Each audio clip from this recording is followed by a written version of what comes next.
Dos Fundente Fundación, 2R Radio, Tejiendo Cultura y Ventana Indiscreta presentan Conversaciones con el Cine. Desarrolla contenido y modera José Urbano. Director, arquitecto Jorge Enrique Santa Cruz. Producción, Dreamforce TV.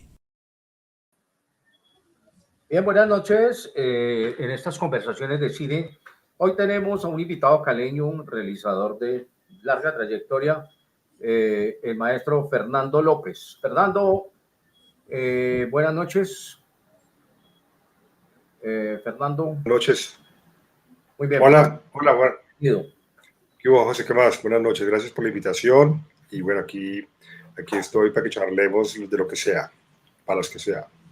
Bueno, hoy he visto la película de Fernando, he visto muchos cortos y muchos trailers.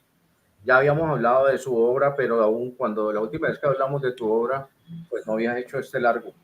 De manera que aquí ya puso el maestro el link. El link lo voy a pegar a mi cuenta para la Egoteca y arrancamos. Fernando, te propongo que vamos con el tráiler para que los que están viendo, no se han visto la película, más o menos hagan una idea de qué se trata. Giovanni, bueno. El tráiler, el video.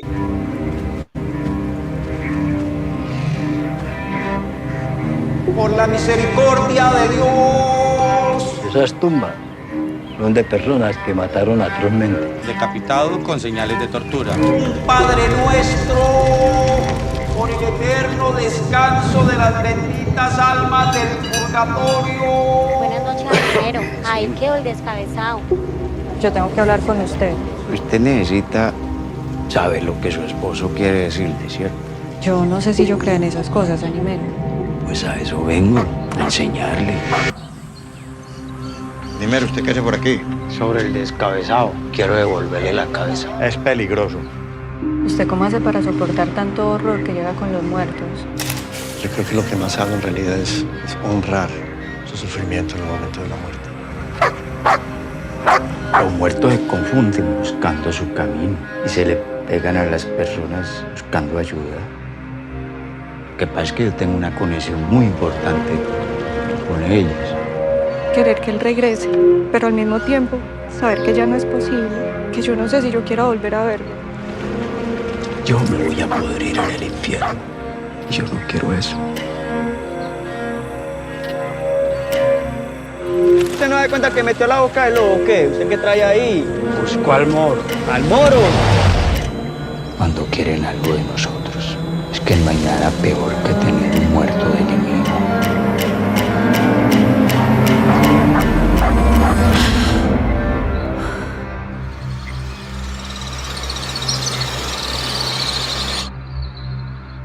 Muy bien, este era el tráiler de la película Memento Mori y obviamente a mí, de hecho me han preguntado cuando estuve promocionando el conversatorio, ¿por qué se llama Memento Mori?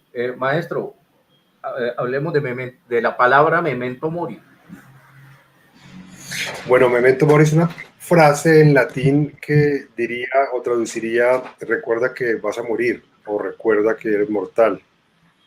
Y eso es como una frase que uno se encuentra como en muchos textos o en el caso del desarrollo de la película. La película tuvo como mucho trabajo de investigación en el lugar donde se rodó, en Puerto Berrío, y también muchas fuentes bibliográficas o de ¿cómo se llama esto? Como trabajos periodísticos.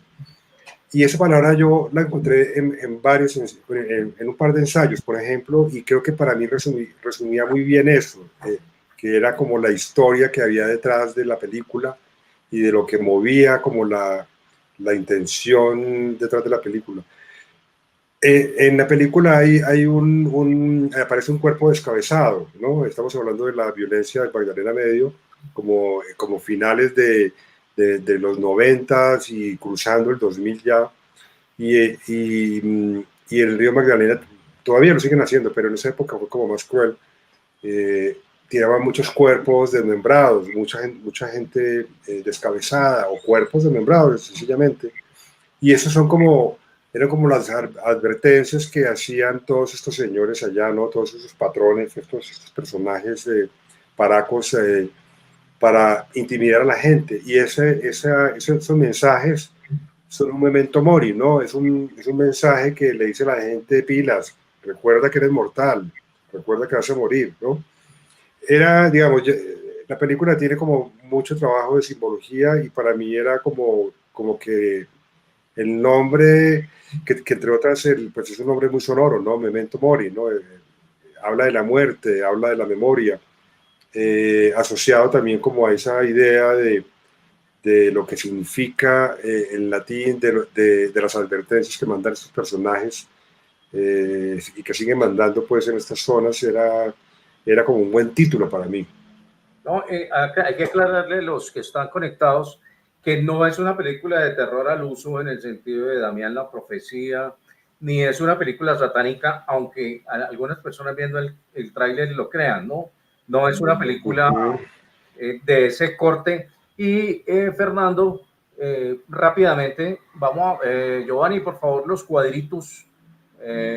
Quiero hacer un pequeño aporte como para ampliar lo que acabas de decir del título, y es que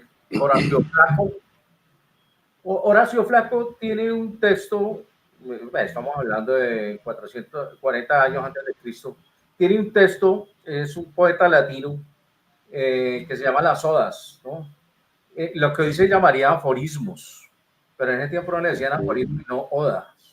Y dice: el tiempo vuela, vive el momento y recuerda que morirás. Aquí me gusta este aforismo o esta oda porque se mezclan dos: el Carpe Diem, que hizo famoso en la Sociedad de los Poetas Muertos, ¿no? Vive el día, él vive el Carpe Diem, y el Memento Mori están junticos en el mismo aforismo. Evita conocer lo que ha de acontecer mañana y cada uno de los días que la fortuna te dé. Considéralo un beneficio y no desprecies, muchacho, los dulces amores ni las danzas. Mientras joven como eres, anda lejos de ti la penosa vejez. Horacio Flaco. Y he traído a colación Simone Weil, una película que me encantó, francesa, Simone la mujer del año pasado. La muerte es lo precioso que se le ha dado al hombre. Por esa razón, hacer un mal uso de la misma constituye una impiedad suprema. Tras la muerte, el amor. Simone Weil, una gran mujer, ministra 2 veces del gobierno francés y pionera de todo lo que hoy llamamos igualdad de género, ¿no? Me acuerdo de la película, quería citar la película de Christopher Nolan, que se llama simplemente Memento, no tiene la palabra morir, pero una de las frases bellas de la película es: no recuerdo haberte olvidado. Si ustedes recuerdan, también es una película sobre la memoria, ¿no? Traigo esta foto a colación porque durante la época victoriana en Inglaterra, justamente con el nacimiento de la fotografía, se volvió muy frecuente que cuando moría un niño, pues no se tenían muchas fotos de él, ¿no? Y el niño posaba con los hermanos, posaba con los papás, y a ese tipo de fotos se le llamaba Memento Mori. Los fotógrafos era una gran fuente para la naciente profesión de fotógrafo, era una gran fuente de recursos. Los pintores eran muy caros para hacer, por ejemplo, este cuadro, y era mucho más accesible y más barato que el fotógrafo lo hiciera. Se hacía con grandes exposiciones de 5 minutos. Y finalmente, el último cuadro, digamos que la película de Fernando, 27 Festival de Cine de Lima, menciona en fotografía, de una fotografía maravillosa a propósito. Y bienvenido, bueno, está intentando entrar. Bienvenido, Antonio, buenas noches.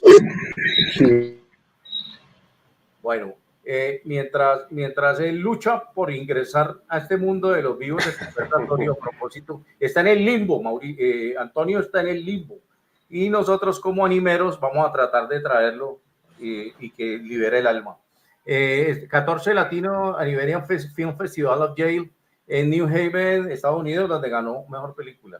dos galardones Sí. muy importantes que deben llenar de orgullo al equipo periodístico de Fernando. Bien, dicho esto, era mi pequeño aporte frente a la muerte.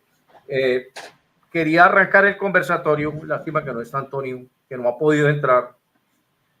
Antonio debe estar en una especie de purgatorio cibernético, Sí. donde no le permiten la entrada al paraíso del conversatorio. Es que, Fernando, quería arrancar por aquí. Y es que tú trabajaste de todas maneras con gente del grupo de Cali. Y yo veo que tu película tiene un punto de partida interesante y es Carne de tu carne. No que tenga un punto de partida, mentiras. Sino que yo pienso en Carne de tu carne. Carne de tu carne también abordó de alguna manera la memoria, lo que pasó en los 50 en Cali. Tú también apuntas a la memoria, pero desde otro punto de vista aquí. ¿Qué hay de vampirismo en tu película, Fernando? No, mira que ya que están mencionando eso, y lástima que no pueda entrar Toño, porque fue un tema ahí apareció Toño otra vez, pero no sé si estás oyendo bien. ¿Nos escuchan bien, Antonio? Estoy escuchando. No te escuchamos. Ha entrado en 1928 cuando el cine adquirió el sonido. Sí. Tiene la voz como... Nosferatu el vampiro. Tiene la voz como a una semana de distancia, ¿no? Tendrías que hacer pero bueno, las gesticulaciones que hacían, Antonio, hacer las gesticulaciones exageradas de los actores del cine mudo. No, una vaina ahí. ¿Me escuchás allí? Mira, no te oímos. A propósito Fernando, ¿tú oyes a Antonio? Pero lejos, no sé si, como no he hablado tampoco, entonces no sé. Bueno. Pero bueno, mira, sobre tu pregunta, José, yo no diría tanto de vampirismo, digamos, esa asociación que estás haciendo ahí con Carne de tu carne y con Mayolo fue algo que justamente Antonio en algún momento empezamos a hablar y también me lo mencionó en el estreno que hicimos aquí en Bogotá en la Cinemateca, Víctor Gaviria, pero no durante la charla, sino después, cuando ya salimos y estábamos como tomándonos ahí unas cervezas. Y yo trabajé con Mayolo, digamos, que eso lo sabes vos, yo fui asistente de Mayolo cuando llegué a vivir a Bogotá hace casi 30 años. Mayolo estaba como en un momento muy alto en televisión, digamos. Él ya había filmado sus dos películas grandes, importantes, ¿no? Carne de tu carne y La Mansión. Estaba aquí aquí hizo Azúcar. Yo alcancé a estar como en la fase final de Azúcar. Hombres y Brujas, ¿no estuviste ahí en Hombres y Brujas? En Hombres no, en Hombres yo no estuve. Pero bueno, de alguna manera sí fui amigo de él cercano y creo que sí recibí como mucho de su... Para mí él fue como un personaje importante en mi formación profesional. Él como amigo y él como creador o como director, pues mis respetos, o sea, era un gran director de actores. Pero la asociación que hizo inicialmente Víctor Gaviria y luego por coincidencia Toño, es que veían como unos toques como del gótico tropical en mi película. Sí, había como unos destellos que yo no fui consciente de eso, digamos, ni al momento de la escritura ni en el momento de la realización. Cuando ya estaba montando la peli, veía que en algunos momentos se sentía así, como una cosa medio, sí, es una historia fantástica donde hay un tema esotérico, o sea, no hay vampirismo, pero sí hay hay como unos toques tangenciales como con toda esa estética, por lo menos la estética visual, eso que han llamado gótico tropical. Yo no tengo tan claro en realidad qué es el gótico tropical, porque finalmente es como una corriente literaria, pero en el cine sé que eso se vio mucho y se veía y se sentía especialmente en las pelis de Mayolo, y creo que sí puede haber algo, yo no sé si eso uno lo hereda sin darse cuenta pues de un personaje como Mayolo con el que trabajé varios años de cerca y la historia que uno, la herencia que uno arrastra de Cali, ¿no? Como de Luis Ospina, bueno, y de tanta gente tantos realizadores y directores que siguen viviendo en Cali y que hay ahí como una cofradía, si se puede decir, ¿no? Jorge Navas. Unos yo no sé. comunicantes, diría yo. ¿Unos qué? Unos vasos comunicantes. Antonio, Sí. estamos en un momento, le he planteado unos vasos comunicantes entre Carne de tu carne y en general la obra vampírica de Mayolo a la película. Estamos más o menos como en ese punto. La prolongación del canibalismo, digámoslo así, sin ser una película de vampiros. Antonio, ¿cómo la ves? Sí. Bueno, primero que todo, yo creo que la película tiene un sello, hay un modo muy singular con que él asume la puesta en escena. Sin lugar a dudas, este elemento del gótico tropical, que está implícito no solo en las películas de terror, sino también en la literatura latinoamericana, ¿no? De hecho, hablando luego, enterándome un poco más sobre cómo Fernando y el compañero, recordame el nombre, James, el comunista James Valderrama.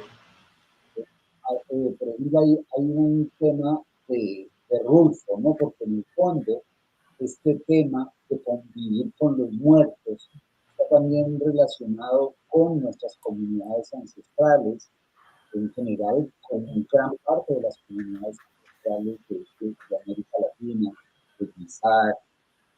Muchas de nuestras comunidades ancestrales tienen esos vínculos donde los muertos nunca mueren, donde realizan un viaje, ¿no?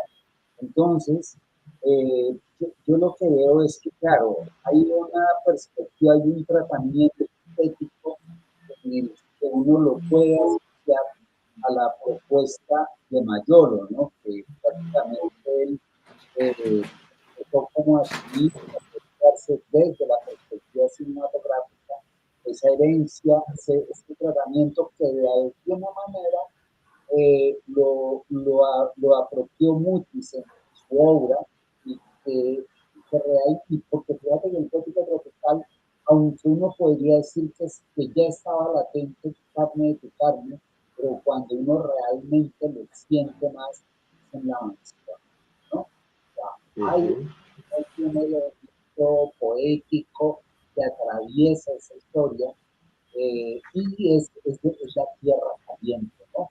Entonces, ese contexto de la tierra caliente aparece en la película de Fercho, que está muy atado, pues porque es que la historia que está contando Fercho es una historia que atraviesa el país, ¿sí? Que atraviesa nuestra historia. Entonces, sí creo que uno puede, en una película, como en una pintura, uno puede generar una serie de correlaciones, pero yo sí creo que Fernando lo hace de un modo personal.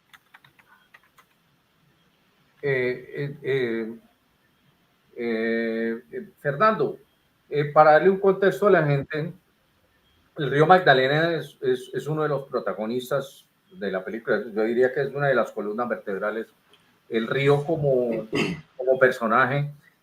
¿Filmaste en Puerto Berrío y en algún otro puerto del río Magdalena?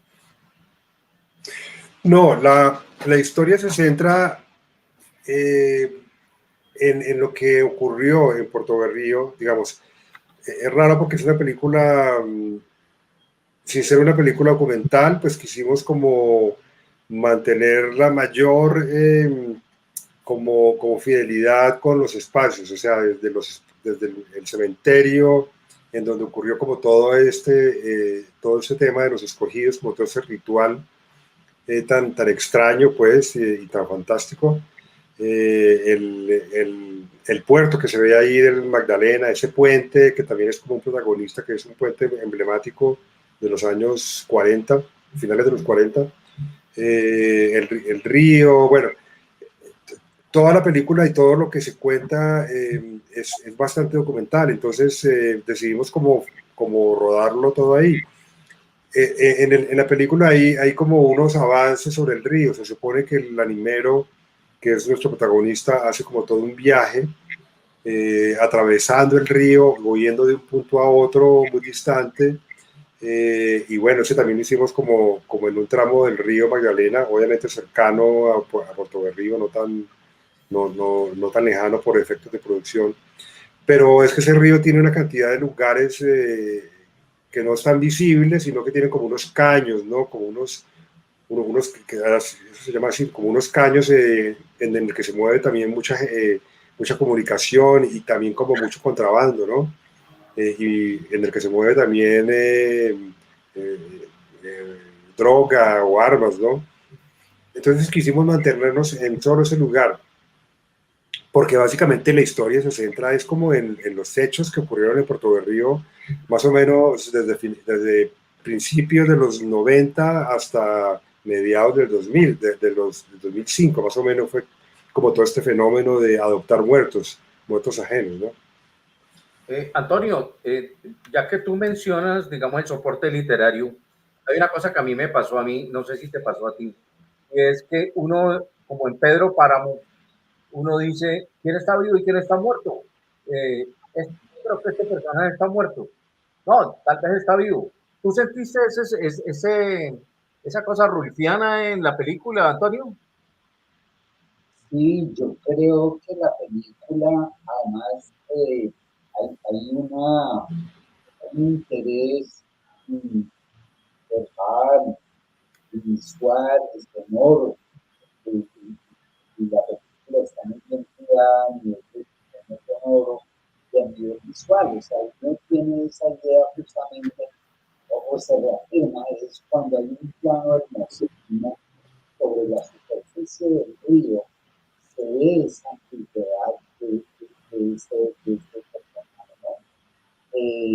Pero también, claro, luego se reafirma cuando a medida que el protagonista avanza pues hacia el final por este territorio y aparece también este hermano, entre otras cosas, pues esta imagen de la gente que está, de los fantasmas, ¿no? Que están ahí en una situación ambigua. A mí me parece que ese delito está abordado. Creo que Fernando nos contaba esa relación con Russo, que es el dictador de todos los está de manera explícita, ¿no? Como fue el asunto, hay algún diálogo que de alguna manera mezclan esa pomada con los muertos de nuestra vida. Fernando, es que complementando a la intervención de Antonio, fue una cosa que se buscó, es una cosa que nosotros ya estamos interpretando. Sí. No, pero fíjate que sí, porque la película está planteada como en tres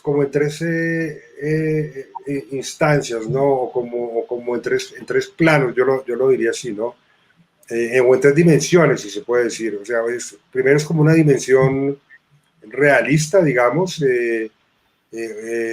o más bien sobrenatural, pero en un mundo real, digamos, en un mundo en el que estamos aquí pisándolo y somos conscientes, que es como toda esa parte inicial del animero cuando está en la procesión, cuando habla con Naré, cuando se plantea la historia de que hay un cuerpo perdido y que hay un ánima, hay un alma que no sabemos de quién es, que le está hablando el animero, pero estamos como en un mundo, como en un mundo esotérico, pero sigue siendo un mundo real. Está una segunda parte que es la de la enfermera, que se llama Naré, que es digamos, la viuda o, digamos, o la víctima, quien tiene perdido a su esposo.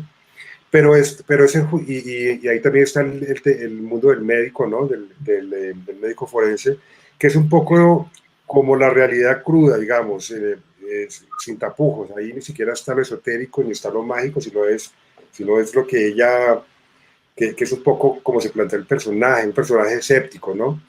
Y en tercer lugar está como ese momento en el que como que la historia se parte y nosotros entramos a un mundo, como a un mundo del más allá, si se puede decir, o un mundo en el que, como tú lo decías, y era intencional, no saber o no dar pistas ni tanta claridad de quién está vivo y quién está muerto, ¿no?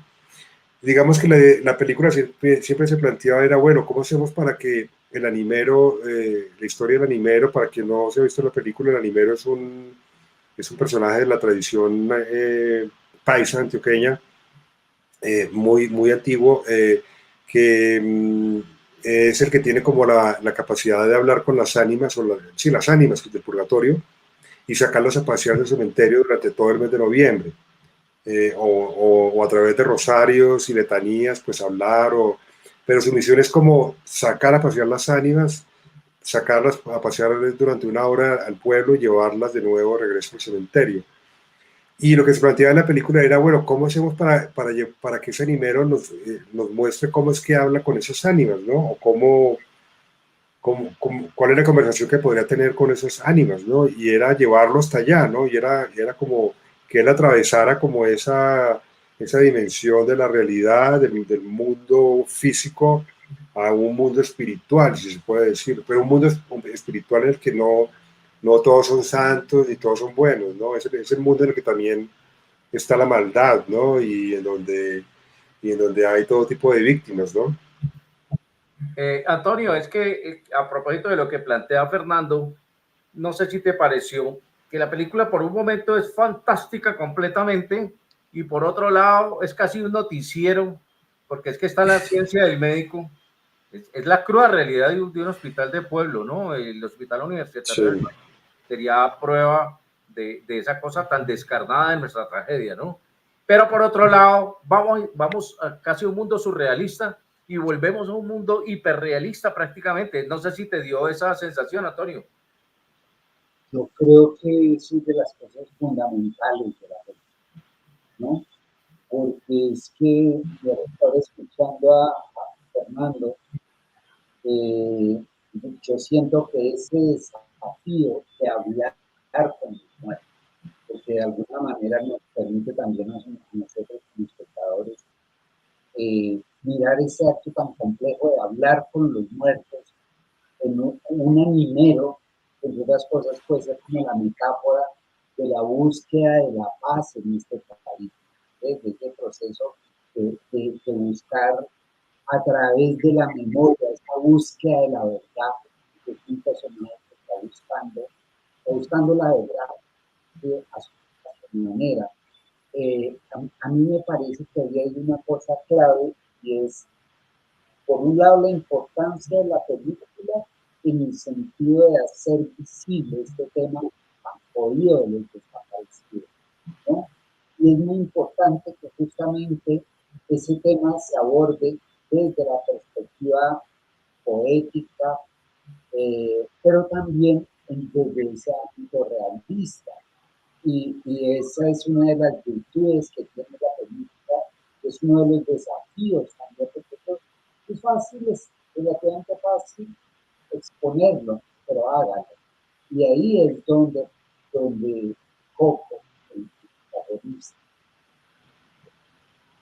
la situación es que yo creo que es que solo Coco puede hablar con los muertos de esa manera, ¿ves? Porque él, casi al comienzo de la película, cuando está junto a las tumbas, él crea ese diálogo.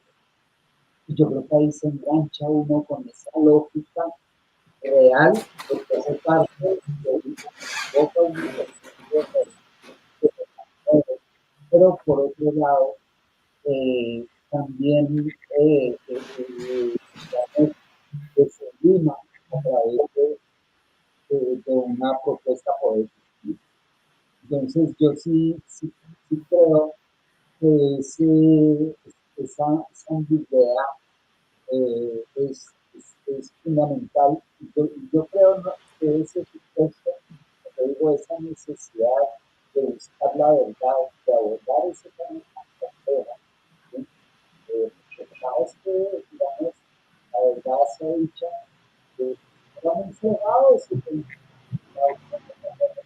Realizado y sí, qué chévere, todo el tema del realismo mágico, pero el realismo mágico, aunque también te dice de lo que puedes decir, pero tenemos esta manera de hacer una historia de terror, de terror y de horror, porque esto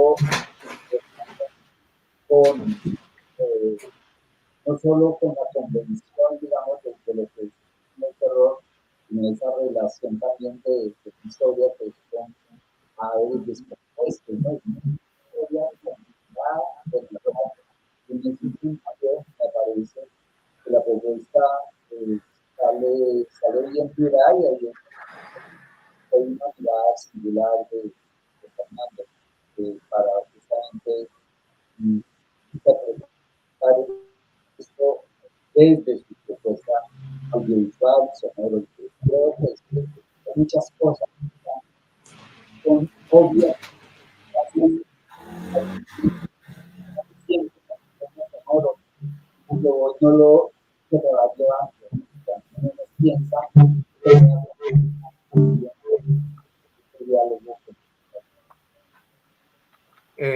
Fernando, es que a propósito de eso, la pregunta es dónde, si todos son actores profesionales o hay una combinación entre actores profesionales y actores naturales.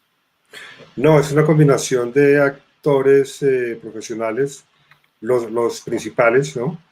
Y la mitad del elenco son de allá. A mí me hubiera gustado, por ejemplo, haber tenido actores naturales y era todo un reto, ¿no? Poder incluso haber trabajado con el animero real. Yo llegué a pensar y llegamos a hacer pruebas que el animero real del pueblo, que aparece en la película, tiene un personaje chiquito, ¿no? Como un cameo ahí de una escena de un par de minutos. Pero pues es un personaje popular y su lenguaje es lo que es él, pues digamos, no puedo pedirle, no podía pedirle como aprenderse unas panelas, o sea, unos textos de guión en el que me había esmerado. Bueno, era una condición técnica y de forma de trabajo, ¿no? Idealmente hacerlo con gente de allá, pero el texto como guión, pues no lo permitía. La idea era entonces tener estos actores principales, esos roles principales con actores profesionales, como Coco, que hace el animero, el Moro lo hace otro actor, que ni siquiera es actor, es un actor natural, pero pues que ya tiene como mucha cancha. La enfermera, que ahorita, antes de que empezáramos a hablar, me preguntaba si era de allá. No, ella es caleña, de hecho es caleña, ella se llama Lucía Bedoya, y el otro es el médico. Pero hicimos una búsqueda en el pueblo, o sea, esculcamos en la plaza, en las plazas, en la calle, y logramos sacar unos personajes, unos actores naturales muy interesantes. Puerto Berrío es una zona, es un lugar de mucho rebusque, ¿no? Y es un lugar también como donde hay gente de todo lado, no son paisas, en realidad, digo, no son antioqueños, ahí llega gente de Boyacá, costeños, gente de Santander, bueno, gente del interior de muchos lados, entonces hay una mezcla muy interesante de acentos y como de propósitos de vida y de rebusque, y eso fue muy loco, ¿no? Como que la gente se lo vivió, le plantearon el hecho de trabajar en una película y ellos se creían el cuento y le metieron muchas ganas, juiciosos, ¿no? Yo creo que logramos por lo menos encontrar unos 3, 4 actores muy buenos, o sea, que sin ser actores profesionales, en un par de semanas de taller y de trabajo con un preparador de actores, sacaron unos personajes muy bien, ¿no? Como el personaje que se llama Charú, ¿no? Que es el calvo este, que es el que recoge los muertos, ¿no? Ese señor, por ejemplo, es impresionante, ¿no? O el viejo que se llama Eddie, que es el viejo este, pero largo, de bigote y de cargaderas, que es como un poeta. En la vida real él es como un poeta un poeta viejo, medio marihuanero, que vive allá solo, ya jubilado, pues, y bueno, hizo un personaje muy, muy interesante, muy bello, ¿no?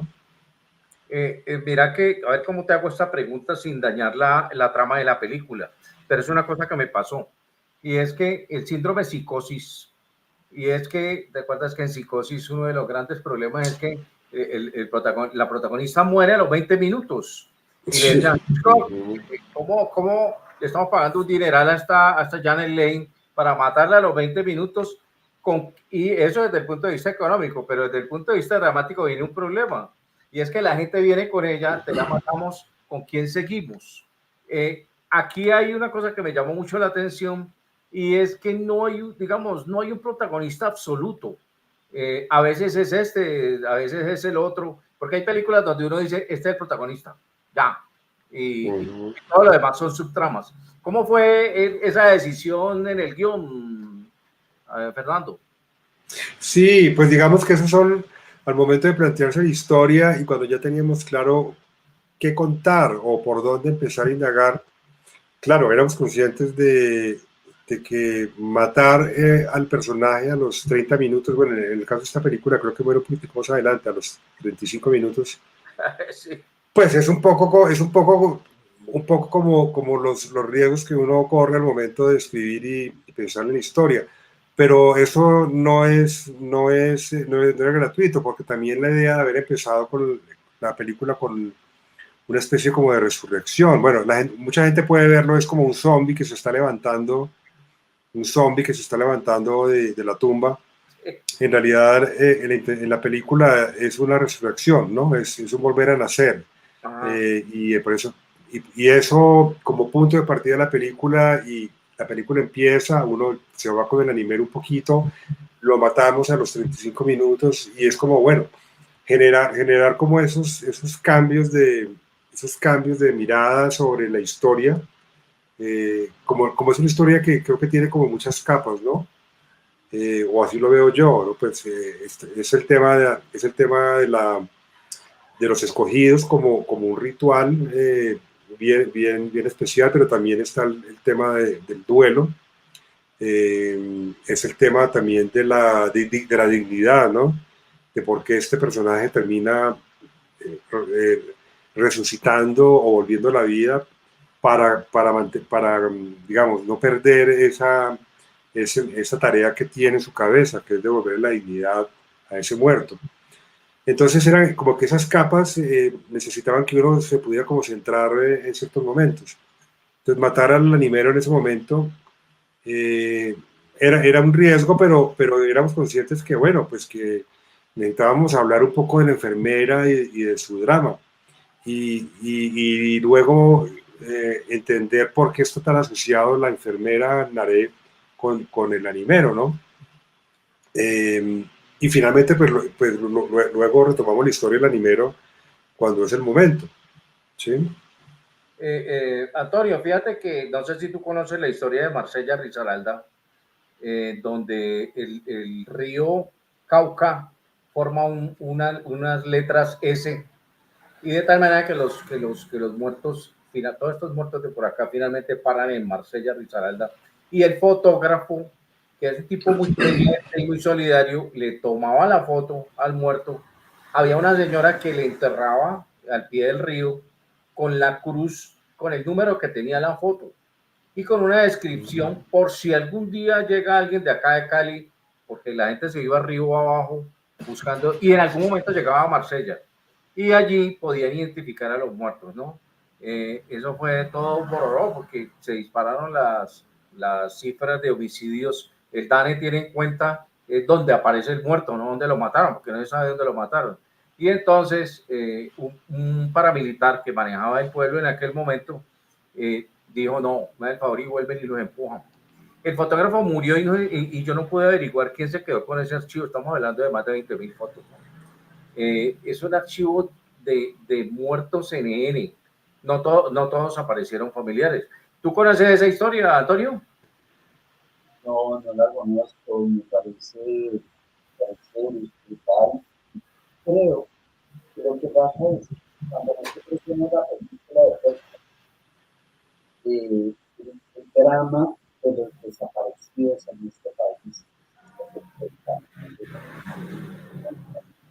está la matanza de Ceilán.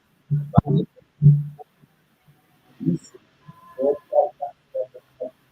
el río, cambió de color, se va en sangre. El río Cauca es un lugar donde transitaban. Entonces yo creo que este libro aborda ¿no? Claro, que perfectamente permite, por ejemplo, la interpretación de ella, ¿no? Pero es que lamentablemente la metáfora del país, pero también quería agregar un poco sobre la situación de los actores. Siempre el desafío que uno tiene es cómo trabajar con una comunidad y crear justamente de una manera ponderada el vínculo, ¿no? Cómo poder invitar a que se representen esos roles, pero claro, uno tampoco, por ejemplo, poco, bueno, pues, un ser humano que se puede, o sea, que de su oficio profesional, el actuar es una profesión, ¿no? El respeto de los actores naturales, pero es que ese rol existió en una persona como él. Me parece que Sergio tiene mucha sabiduría en el manejo con los actores, porque ¿no?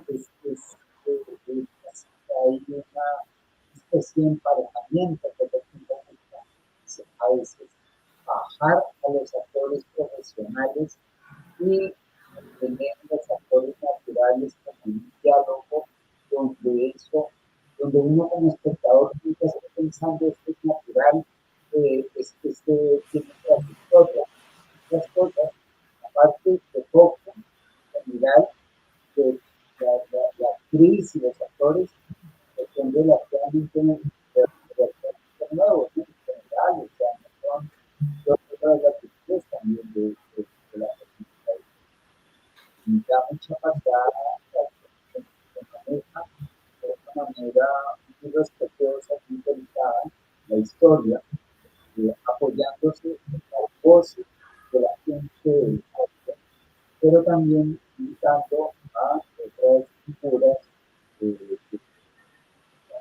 colombianas, me parece, en el lugar. Pero sí, sobre sí me parece que las cosas que me hace si valdría la pena que se lo comentaran, ¿no? De cómo estas historias, estas historias que está contando el hecho, es un leitmotiv en la violencia, en la historia de la violencia de vidas también. Entonces, fuentes de vida terminan siendo como hechos de muerte.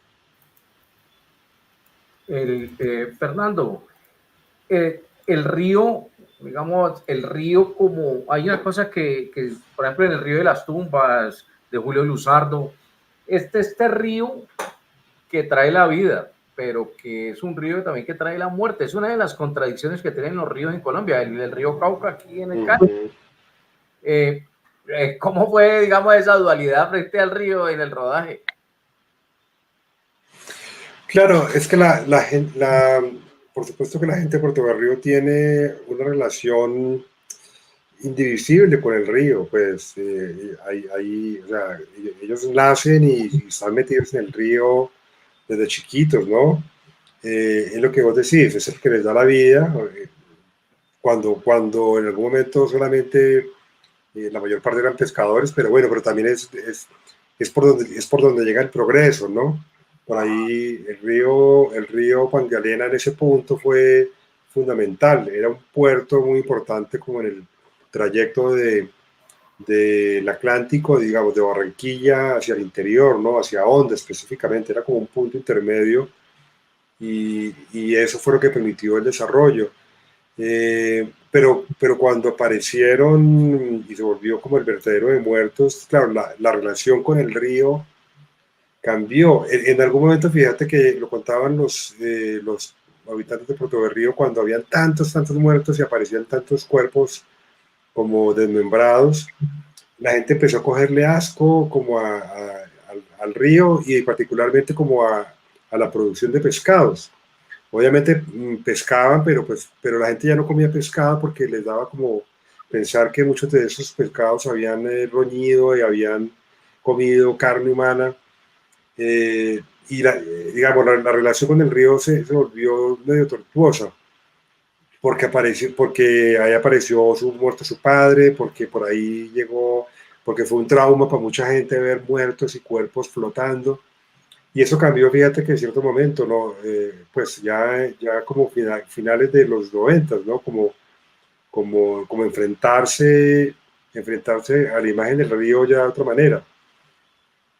Y bueno, eso no creo que se logre mostrar en la película, pero son como esas cosas, de esos testimonios que uno entiende cómo la gente de Puerto Berrío lo ha golpeado la violencia, ¿no? Todos toman el río, por supuesto, todos tienen una relación afectiva y pues porque es la vida para ellos, ¿no? Pero, y sienten que el río le estaba haciendo daño, digamos. El río no es el culpable, digamos, el río no es el culpable que transiten por ahí tantos muertos. Eso lo determinan los humanos.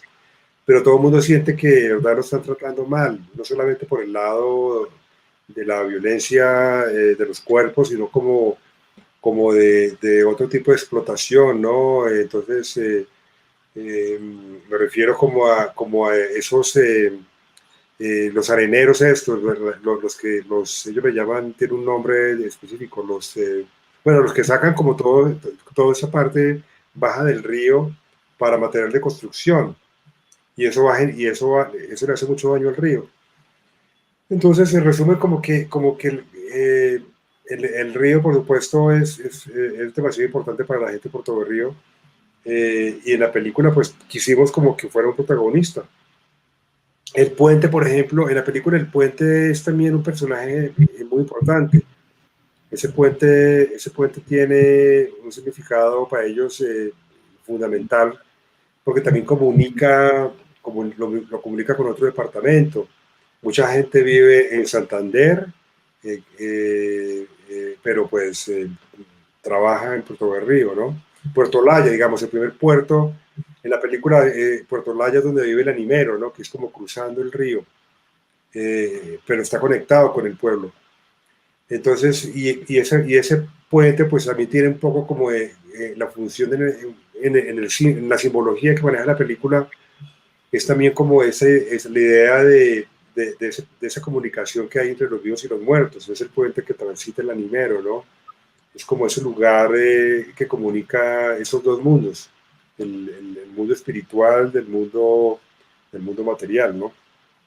Fernando, uno se imagina la vida anterior del animero antes de que empezara la película. O sea, uno va al cine y ya el personaje tiene 50 años y uno siempre se pregunta qué le pasó a ese personaje antes, ¿no? Esa es una de las manías que tenemos los cinéfilos. Vamos a ver solamente 2 horas en la vida de él, digámoslo así, pero algo pasó antes. La vida de él tuvo que haber sido muy violenta para haberse convertido en animero. En algún momento él dice, yo voy a arder en el infierno y necesito que me ayuden, ¿no?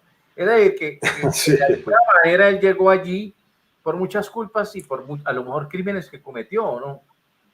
Sí, fíjate que eso no estaba ni siquiera escrito como en el guión, sino que eso fue como en la construcción del personaje del animero, como por supuesto nos basamos en el animero real, del que les hablé ahorita. Él se llama Hubernán, que es un señor debe tener ya cerca de 70, Hugo Hernán estuvo como trabajando muy en llave con Coco, con Vadillo, el actor, pues como para entender un poco manías o como eso que vos decís, entender el pasado del personaje, pues que nunca está escrito en un guión, pues es imposible que esté escrito todo eso. Pero el animero real, Hernán le contó una cantidad de historias de su vida a Coco que como cosas heavy, o sea, de un crimen en particular o también como de su pasado de rebusque, ¿no? Y de drogadicto en algún momento. Y eso terminamos como metiéndolo en ese texto que dice, al que te referís ahorita. Como que esa vida pasada le remuerde la conciencia y él siente que le habrá pasado la factura cuando se muera. Eso no estaba en el guión, sino que eso surgió, fue un poco como en la conversación y en la puesta en escena, ¿no? Quedó como, y le dio como mucha fuerza al personaje, ¿no? Sí. A propósito, aquí un amigo psicoanalista, terapeuta, Germán, a propósito del comentario que él pone aquí, es que yo veo, obviamente, ya para conectar con lo que él propone, es una lucha entre héroes y tánatos, pero claro, la lucha entre héroes y tánatos sucede en todos los pueblos de Colombia. Es más, en la calle Quinta de San Fernando la vimos a diario. A uno lo pueden matar por el celular. Esa lucha en los pueblos es mucho más arraigada, ¿no es cierto? Porque, digamos, está más lejos del centro, ¿o qué? No entendí la pregunta, perdón.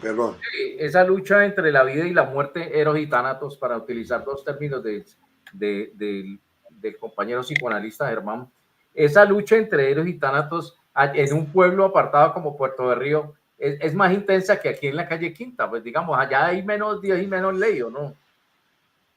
Sí, pues, y también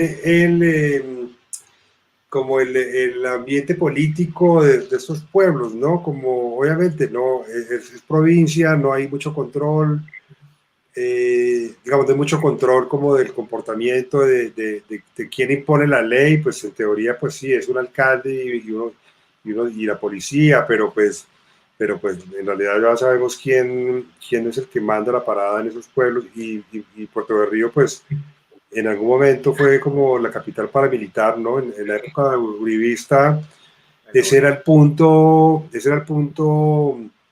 era la capital, ¿no? Ahí llegaba Mancuso, ahí llegaban todos esos manes y hacían sus reuniones, y, bueno, tiene una historia muy, muy dura.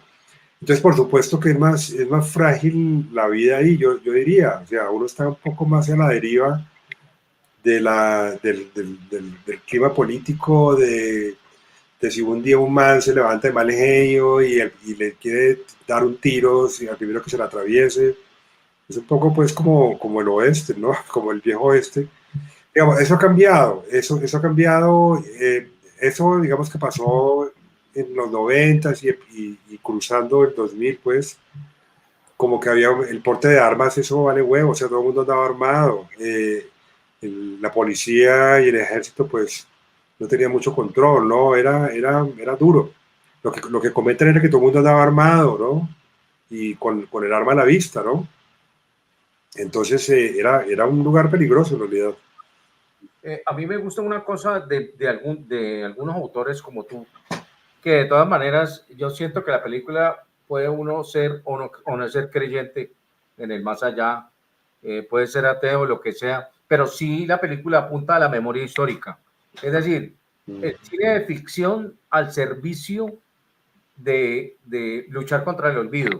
Digamos, ¿esa era una cosa consciente en la película o eso ya son interpretaciones, delirios de cinéfilo? No, 100% conscientes, digamos. La tarea impuesta, digamos, un poco como el propósito fundamental era, claro, uno podría dedicarse a contar la historia de los escogidos, que fue como el punto de partida de la película, hablar de una gente de un pueblo que adopta muertos. Eso suena súper exótico, ¿no? O como, bueno, como de literatura, suena muy raro. pero no quedarse como en la anécdota, sino que eso que hay detrás, ¿no? Y cuando uno se pone a ver, bueno, ¿quiénes eran esos muertos? Y por qué la gente empezó a adoptar esos muertos. Y cuando uno se da cuenta que en realidad era casi como un acto de resistencia, ¿no? De todo un pueblo, pues no dejar abandonar una cantidad de cuerpos sin nombre, ¿no? O sea, entre tener un muerto, un NN, y poder yo cuidarlo, ponerle un nombre, de pronto el nombre de mi hijo que nunca apareció, o de mi marido, o de mi hermano que desapareció. La gente volcó ahí como ese duelo lo volcó a esos NNs. Pero luego, además de eso, surgió como todo el tema como de listo, yo te rezo, pero vos me ayudás, como ese tipo de intercambio de favores, ¿no? Del rezo por el milagro, ¿no? Pero al principio la gente, yo creo que el propósito de la gente era no dejar botados esos cuerpos, no dejar tirados esos nenes como en ese cementerio olvidado, ¿no? Y creo que fue la manera en que la gente del pueblo le hizo saber también a los señores de la guerra, pues, como bueno, o sea, incluso en la guerra hay que darle dignidad a los muertos, ¿no? A los cuerpos, no podemos tirarlos ahí como basura, no hay que dejarlos que se los lleve el río y se los trague los pescados. Hay que enterrarlos, hay que hacerles una tumba digna, ¿no? Hay que ponerle un nombre. Y eso se convirtió, yo pienso, como en un acto de resistencia de todo un pueblo, ¿no? Es que, Antonio, ya que mencionamos la parte de la literatura, yo siempre que veo estas películas que en torno a la muerte, como todos sus muertos, siempre pienso en Antígona, ¿no? En Antígona es qué hacer con un muerto, que es una de las cosas que pasa en Colombia, ¿no? Se mata, pero ¿qué hacemos con él? Entonces están los hornos crematorios, o está el río Magdalena, o está la motosierra, lo picamos. Sí, pero lo interesante de la película de Fernando es que, al contrario de que estamos encartados con un muerto, como en todos sus muertos en otras películas, acá son bienvenidos para ayudarlos. Acá hay un acto de solidaridad con los muertos, no nos queremos deshacer de él. Antonio. Sí, de la relación con los desaparecidos. No es solo una historia de película o una historia de la literatura, sino que es una historia real de mucha gente la vive, la sigue viviendo el día a día en este país. O sea, Colombia, los desaparecidos siguen sumando. Y me parece que eso es una cosa central en la película, y es el diálogo con los desaparecidos, con los muertos, con la muerte, ¿no? Pero en esa perspectiva también de buscar dignidad para los muertos. Entonces, me parece fundamental con esos principios también que la misma película va consolidando, y que lo ha dicho Fercho, se ha inspirado también en la misma forma como eso el mismo pueblo ha ocurrido, ¿no? Pero en lo que Fercho comentaba estas cosas, en esa extraña mezcla entre la ficción y la realidad, me gustaría que también en el caso de esa última locación, parece muy especial en la película, ¿no? No sé qué tanto se pueda contar alrededor de eso.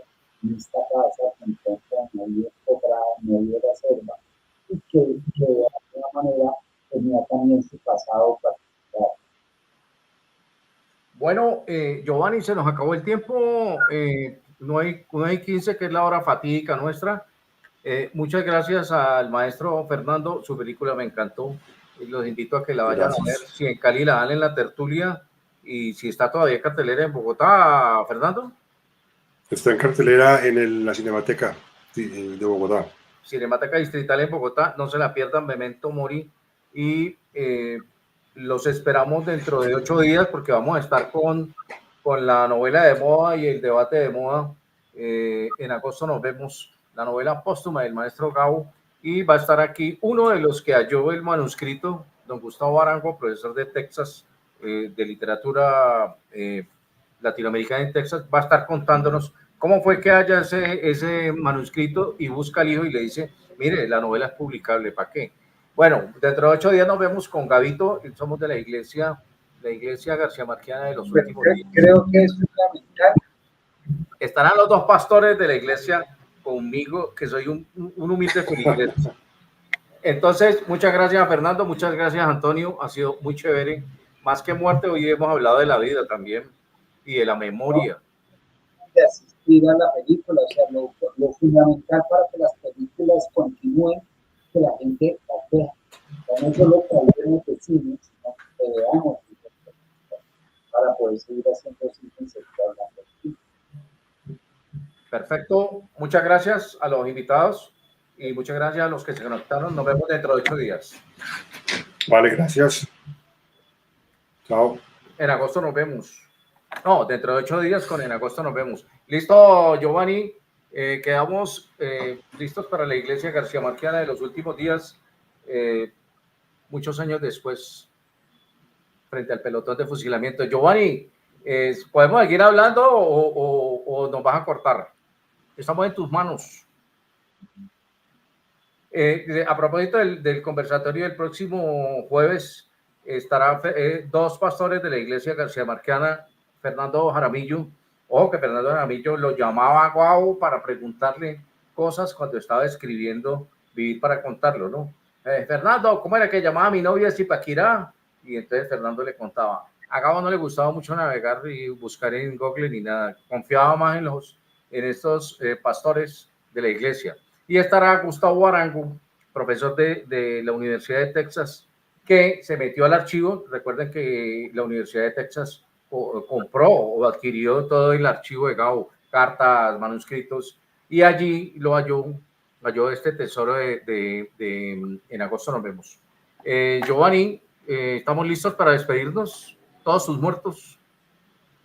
O bueno, memento mori, pues, porque en algún momento moriremos.